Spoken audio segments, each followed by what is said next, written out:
Buenos días, hermanos de Alenza. Es un placer para mí dirigirme a vosotros en este sábado, donde podemos compartir con los hermanos, aún en la distancia, pero unidos en Jesús.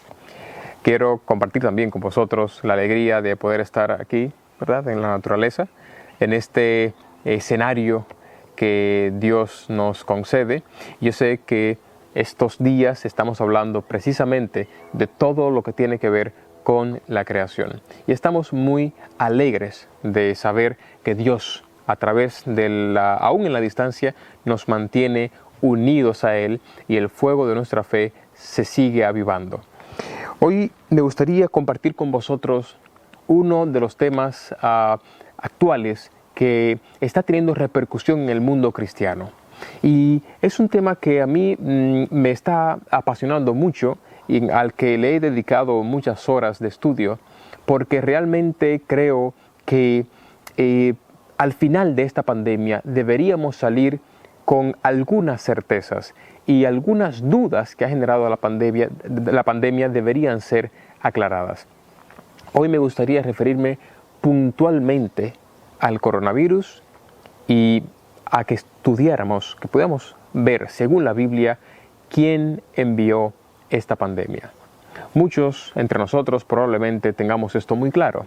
Sin embargo, en el mundo cristiano en general, esto ha causado acalorados debates, al punto que desde marzo hasta junio se han escrito muchos artículos e incluso ya se han escrito 4 libros en el mundo protestante evangélico y 2 libros en el mundo católico que intentan dar respuesta a todo esto. Pero más allá, cuando nos acercamos a la Biblia en busca de una respuesta, debemos tener en consideración algunos elementos. Y es que la teología, así como la medicina, la sociología, la política, la psicología, intentan también dar una explicación o su versión de lo que está pasando.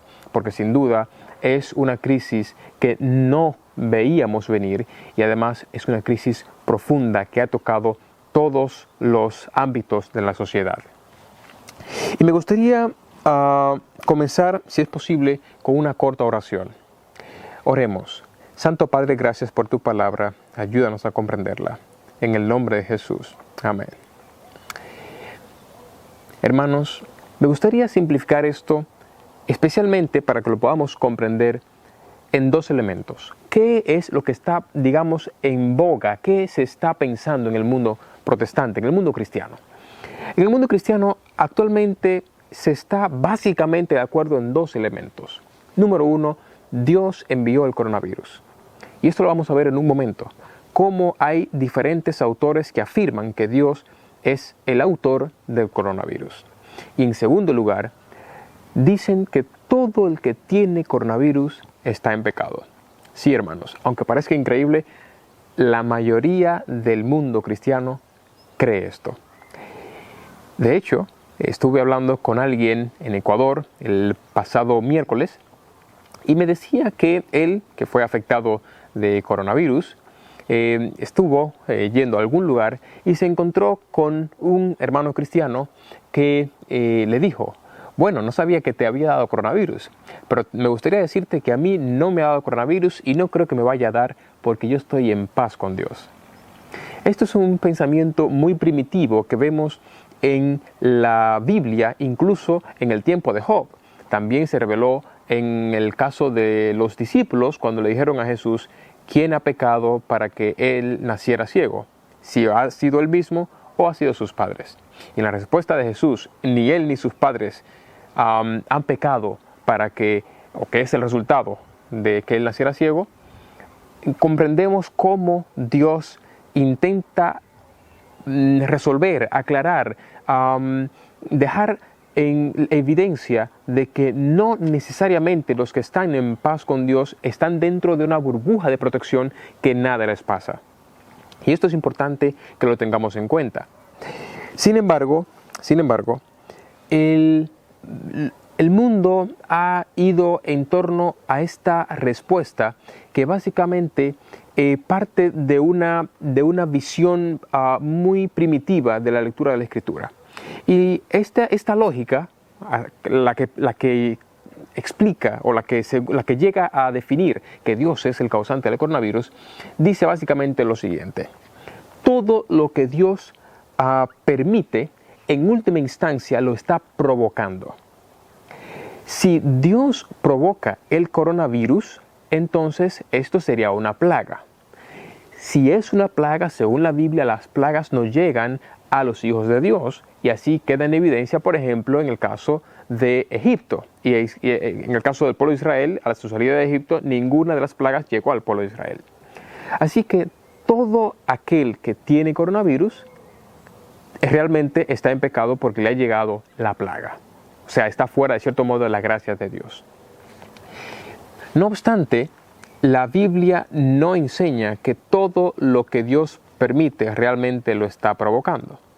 Porque si así fuera, entonces, como Dios permitió la muerte de Jesús, o como Jesús mismo, que era Dios, permitió su muerte, diciendo él mismo que tenía el poder para librarse, pidiendo a su Padre que enviara una legión de 12 legiones de ángeles, entonces lo que habría ocurrido, según esta lógica, en el Calvario no fue un asesinato, un homicidio, sino que habría sido un suicidio porque Dios mismo provocó su propia muerte, cosa que sabemos que no es así. Así que esto queda claro cuando vemos en 1 de Pedro 3:18 que el apóstol dice: porque Cristo murió por los pecados una vez por todas, el justo por los injustos, a fin de llevarlos a ustedes a Dios. Él sufrió la muerte en su cuerpo, pero el Espíritu hizo que volviera a la vida. Vemos que lo que realmente Dios hizo en Jesús no fue la muerte, sino la vida. Sin embargo, me gustaría ver algo curioso que ha estado ocurriendo en el mundo cristiano últimamente. Y es que, aunque la mayoría se ponen de acuerdo en que Dios ha sido supuestamente el causante del coronavirus y que todo el que tiene coronavirus, según esa visión, está en pecado, hay algo en lo que no se ponen de acuerdo, y es la razón por la que Dios envió el coronavirus. Y aquí me gustaría referir a algunos autores que han planteado diferentes alternativas o diferentes razones, según ellos, para explicar por las cuales Dios habría enviado el coronavirus. En primer lugar está John Piper, que en su libro Coronavirus y Cristo dice que Dios envió el coronavirus por la homosexualidad y el aborto, como castigo a estos pecados. En este caso también tenemos a Billy Previtt, que en su libro El coronavirus en la profecía bíblica dice que el coronavirus es realmente el castigo de Dios o la venganza de Dios, más bien dicho, por el asesinato y la persecución de los cristianos que ha tenido mucho énfasis o que ha aumentado en China. Así que realmente Dios estaría vengando la muerte de sus siervos. También está Michael Sinider, que este comentarista evangélico, en un artículo, publicó que el coronavirus era una de las 10 últimas plagas, y él estableció cuáles eran, según él, las últimas plagas, y me gustaría decir esta lista completa. Según él, la plaga número 1 es la plaga de langostas. Número 2, extrañas alteraciones extremas en el clima. Número 3, inundaciones sin precedentes. 4, grandes terremotos. 5, erupciones volcánicas inusuales. 6, el coronavirus. 7, la peste porcina africana. 8, la peste porcina H1N1. 9, la peste o la gripe aviar H5N1. Y 10, la gripe aviar H5N8. Si veis, básicamente las 4 últimas plagas, en este caso las 2 gripes porcinas y las 2 gripes aviar, tendrían mucha relación, pero él las divide como plagas separadas que Dios ha enviado al mundo. Además es curioso porque en principio todas las plagas ya se han cumplido. Sin embargo, yendo un poco más adelante, encontramos también incluso a un teólogo histórico bautista, Al Mohler, que él se basa en Apocalipsis 6, 7 y 8 para su argumento. Él dice que Apocalipsis 6, 7 y 8, lo podemos leer, dice allí: cuando abrió el cuarto sello, oí la voz del cuarto ser viviente que decía: ven y mira. Miré y he aquí un caballo amarillo, y el que lo montaba tenía por nombre Muerte, y el Hades le seguía, y le fue dada potestad sobre la cuarta parte de la tierra para matar con espada, con hambre, con mortandad y con las fieras de la tierra. Según esto, él entiende que el coronavirus es realmente el cumplimiento de esta parte de la profecía, y que realmente el cuarto jinete vendría representado por el coronavirus. Finalmente, es algo muy curioso porque encontramos un argumento más, y es que Michael Brown dice en su artículo: ¿es el coronavirus una plaga apocalíptica del tiempo del fin? Él allí afirma, entre otras cosas, que Dios está molesto con la humanidad porque no se ha apoyado a Israel en todo cuanto ellos han solicitado. Por lo tanto, cualquier persona que no apoye a Israel en sus reivindicaciones políticas estaría siendo, en última instancia, blanco del coronavirus, como el juicio de Dios. De hecho, hay otro autor que afirma que todo aquel que ha apoyado a algún candidato que no apoya a Israel, o que apoya la homosexualidad y el aborto, en este caso como Hillary Clinton, según él, estaría siendo también víctima del coronavirus, porque Dios lo va a castigar por no apoyar, o por apoyar el pecado. Todo esto vemos en todas esas explicaciones hay algo que llama la atención. Ninguna de ellas menciona a Satanás como autor probable de esta pandemia. De hecho, en el libro de John Lennox, que se titula ¿Dónde está Dios en un mundo con coronavirus?, en todo el libro no existe ni una sola referencia a la palabra enemigo, adversario, Satanás o diablo, porque se entiende que no hay que mencionar a Satanás en todo esto, debido a que, según una interpretación generalizada, Satanás perdió todo su poder cuando Jesús resucitó. Sin embargo, vemos que en Mateo 24 Jesús dijo que tendría poder incluso para hacer descender fuego del cielo en el tiempo del fin. Por lo tanto, no podemos desdeñar el poder de Satanás. En mi investigación me he dado cuenta que un acercamiento a la Biblia para intentar responder o dar respuesta al sufrimiento humano debe contener dos elementos. En primer lugar, debe considerar la guerra en la que el mundo está envuelta. Estamos en medio de un conflicto cósmico, y ya lo veremos en un momento. Y en segundo lugar, debe, por supuesto, hacer referencia a Satanás y a su poder actual en la humanidad. Sin duda, Satanás sigue teniendo poder. Y de hecho, la Biblia, en el Nuevo Testamento y en Apocalipsis, da cuenta de todo el poder de la bestia, de su imagen, del hombre de pecado, y todo eso tiene que ver con un poder antagónico a Dios, que realmente tiene la capacidad de coartar las libertades, de perseguir, etc. Me gustaría comenzar con el primer elemento. Apocalipsis 12, 7 al 9 habla de que hubo una guerra en el cielo, y lo establece en los siguientes términos. Se desató entonces una guerra en el cielo. Miguel y sus ángeles combatieron al dragón. Este y sus ángeles a su vez les hicieron frente, pero no pudieron vencer. Y ya no hubo lugar para ellos en el cielo. Así fue expulsado el gran dragón, aquella serpiente antigua que se llama Diablo y Satanás, y que engaña al mundo entero. Junto con sus ángeles fue arrojado a la tierra. Si veis, aquí no dice que la guerra terminó, sino que la guerra cambió de lugar, que cambió de escenario. La guerra que comenzó en el cielo ahora continúa en la tierra. Por lo tanto, la Biblia establece que en este momento estamos en guerra.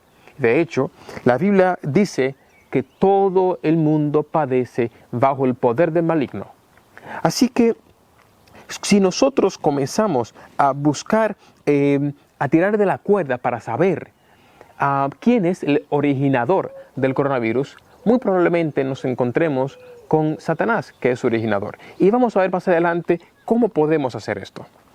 En segundo lugar, me gustaría, teniendo en cuenta este hecho de que estamos en guerra, y en este caso el segundo elemento, y es que Satanás tiene poder actual para infligir dolor a la humanidad, hacer referencia a una parábola que está en Mateo 13, donde Jesús habla allí del trigo y la cizaña. Y allí vemos que los siervos del dueño del campo, según la parábola, se encuentran en algún momento que, aunque el Señor, el dueño de la parábola, el dueño de la tierra, ha sembrado en ella buena semilla, trigo, de repente ellos encuentran que hay cizaña y acuden al Señor, al dueño de la tierra, con la siguiente pregunta: Señor, ¿no sembró usted semilla buena en su campo? Entonces, ¿de dónde salió la mala hierba? Mateo 13:27. Los siervos confiaban en la experiencia del dueño del campo porque, en última instancia, nadie conocería más a su tierra que el propio dueño. Y en la respuesta dada por el padre de familia, por el dueño de la tierra, se explica quién sembró la mala semilla. Él, en Mateo 13:28, dice: esto es obra de un enemigo. Más adelante Jesús explica la parábola e identifica claramente quién es este enemigo. En Mateo 13:39 Jesús dice: el enemigo que sembró la cizaña es el diablo. Por lo tanto, queda evidente que, en primer lugar, por un lado, ya hemos visto que Satanás está actualmente en conflicto con Dios, pero también vemos que Satanás tiene poder para incluso infiltrarse en el campo de Dios y sembrar cizaña. Y esto, recordemos que Jesús dijo que en el tiempo final los ángeles serían quienes separarían una cosa de la otra. Por lo tanto, esto da evidencia de que Satanás tiene poder actualmente como incluso para llegar incluso a sembrar cizaña en el campo de Dios. Más adelante, vemos que además de esto es un enemigo que persigue. Y es importante que tengamos estos dos elementos en cuenta, porque lo que está en juego aquí es la percepción que tenemos hacia Dios. Actualmente, decir que Dios ha enviado el coronavirus hace que Dios sea nuestro enemigo. Y dicen que Dios quiere destruir la humanidad. Dicen que Dios está enojado con la humanidad por el cúmulo de pecado. Pero la Biblia dice que Dios ama a la humanidad. No dice que Dios es enemigo de la humanidad, sino aliado de la humanidad. No significa esto que Dios aprueba todo lo que los humanos hacemos, pero sí que deja claro de que Dios quiere que nosotros aceptemos su plan de salvación. La Biblia dice: ay de los moradores de la tierra, porque Satanás ha descendido con gran ira contra ustedes, porque sabe que le queda poco tiempo. Así que si Satanás quiere destruir la humanidad y ha descendido con gran ira, si Dios también la quiere destruir, entonces, ¿quién podrá defendernos? Dios es un aliado de la humanidad, tan aliado es que vino del cielo y se hizo hombre para habitar entre nosotros. Pero no vino a matarnos, no vino a condenarnos, vino a salvarnos. Dios es un aliado de la humanidad que, en lugar de condenarnos, vino a ofrecernos salvación. En lugar de matarnos, vino a morir por nosotros. Y es importante que tengamos esto en cuenta. Podemos acercarnos a Dios confiadamente. Ahora, un elemento más que puede servirnos para identificar quién envió el coronavirus, lo podemos ver en una actitud del tiempo del fin que Jesús también profetizó y que da cuenta de que Satanás tiene poder en el mundo. Hay algo curioso, y es que en Mateo 24:9, Mateo 24 es ese famoso discurso de Jesús, donde Jesús establece las señales del tiempo del fin y de su segunda venida. Los teólogos llaman a este discurso el discurso escatológico, porque habla del fin del tiempo. Y ocurre que allí en Mateo 24:9, Jesús dice: entonces, o sea, después de las pestes, las guerras, el hambre, dice allí: entonces los entregarán a ustedes para que los persigan y los maten, y los odiarán todas las naciones por causa de mi nombre. Es importante que tengamos esto en cuenta. Seremos odiados por honrar a Dios, seremos odiados por intentar seguir su palabra. Pero ¿quién persigue? Jesús aquí está hablando, está profetizando que vendrá persecución. Ahora, si nosotros podemos identificar el contexto en el que Jesús dice esto, en Mateo 24:9, podríamos saber algo muy curioso. Y es que esto, la persecución, ocurre en el mismo contexto de las guerras, las pestes y el hambre que Jesús menciona en Mateo 24, 7 y 8. Así que, como esto es el mismo contexto, según como dicen los teólogos, es la misma perícopa, podríamos saber quién envía las pestes, las guerras y el hambre si pudiéramos identificar quién es quien persigue o quién es el perseguidor del pueblo de Dios en el tiempo final. Para esto podríamos auxiliarnos de un evento que ocurrió en el tiempo después de que Jesús ascendió al cielo. Y este hecho está registrado en el libro de Hechos, precisamente, capítulo 9, versículo 5. Allí se cuenta que Saulo iba camino a Damasco en busca de cristianos para apresarlos. Y tenía incluso una orden oficial. Pero mientras se dirigía a Damasco, él vio una luz que le apareció en el camino y él en tierra oyó una voz que le decía: Saulo, Saulo, ¿por qué me persigues? Y Saulo respondió: ¿quién eres, Señor? Y la respuesta de esa voz fue: yo soy Jesús, a quien tú persigues. Ahora, es importante notar que Jesús no dice: yo soy Jesús, el Dios de los cristianos, o yo soy Jesús que murió en la cruz, o yo soy Jesús el Maestro. No, Jesús en este caso se identifica a tal punto con el pueblo, con sus seguidores, que Él no dice: yo soy el Dios de ellos, sino que dice: yo soy ellos. Y es importante ver aquí el amor que Dios tiene por nosotros, al punto de que Él se identifica con nosotros como si fuera uno de nosotros. Por lo tanto, queda en evidencia que quien persigue a los hijos de Dios está persiguiendo a Dios. Porque si lo que hacéis a uno de estos mis pequeños, dice Él, a mí lo hiciste. Así que queda claro que quien persigue a Dios, quien persigue a los hijos de Dios, es un poder antagónico a Dios. Porque no puede ser el mismo Dios que se autopersiga. Porque esto, según Jesús, es absurdo. ¿Os acordáis que Jesús dijo: un reino dividido no puede permanecer? Por lo tanto, Satanás no puede echar a los demonios porque estaría yendo en contra de sí mismo. De igual modo, podríamos decir que Dios no puede autoperseguirse porque estaría yendo en contra de lo que dice la Escritura. Estaría dividiendo su propio reino. Así que queda en evidencia que quien persigue a los hijos de Dios es un poder antagónico a Dios. Es importante mencionar la palabra poder, porque vemos que no podemos eliminar del todo a un poder externo a Dios que hace que sus criaturas o que sus hijos, sus fieles, sean perseguidos. Así que podríamos decir claramente que quien persigue a los hijos de Dios en el tiempo del fin es Satanás a través de hombres impíos.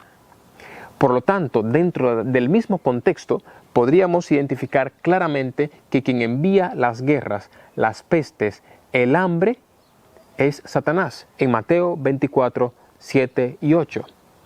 Y entre las pestes queda en evidencia que está también el coronavirus. Más allá de esto, podríamos decir varias cosas.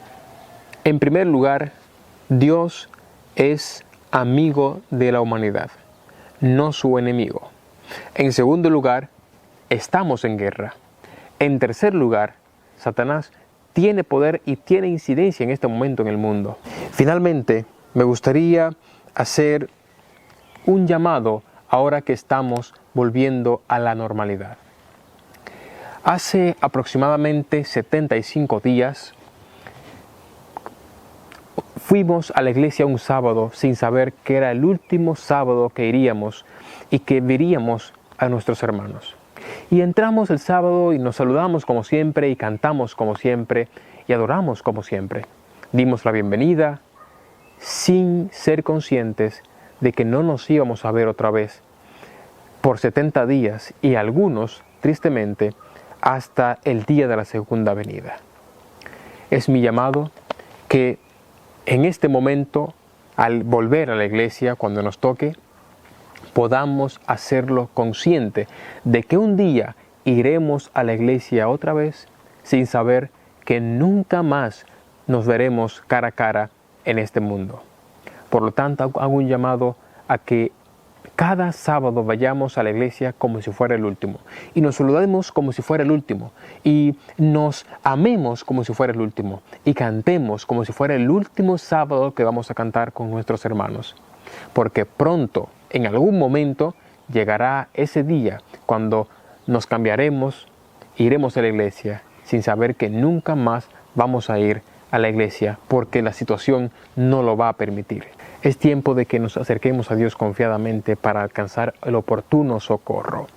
Confiadamente porque sabemos que nos ama, que es nuestro Padre, que nos fortalecerá en este momento de dificultad y también en el futuro, y que sabemos que en Él tenemos la seguridad de vida eterna, y que es una victoria la que tenemos en Jesús que va más allá incluso de la misma muerte. Así que confiemos en Dios, no solamente al final de esta pandemia, porque aunque esto estoy seguro que va a pasar, según la Biblia vendrán otras calamidades, incluso peores, pero sabemos que aún en el valle de sombra de muerte no debemos temer mal alguno, porque Él estará con nosotros. Que Dios te bendiga y te ayude a tener la certeza de que Dios es tu aliado en esta guerra. Amén.